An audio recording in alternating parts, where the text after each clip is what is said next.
বিজ্ঞাপনের কাজ করি, অভিনয় করি না। চেষ্টা করছি যে সামনে আমি আবার সাংবাদিকতায় ফিরে যাব।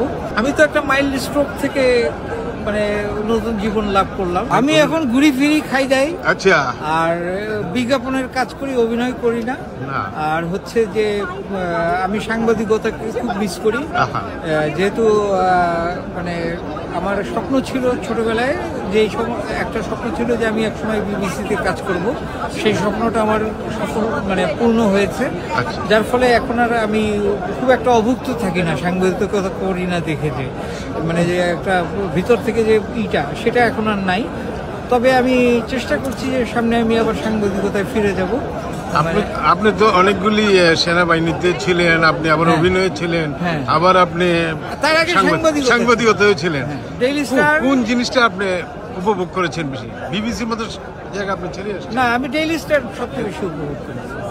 মানে মিস করেন বেশি সাংবাদিকতাটা, অন্যান্য অভিনয় পেশার ছিল, কিন্তু আপনাকে তো সবচেয়ে বেশি সেলিব্রিটি করেছে, পরিচিত করেছে অভিনয়। মানে আমারও তো একটা ব্যাপার আছে, তাই না? আমার নিজস্ব তো একটা পছন্দের ব্যাপার আছে।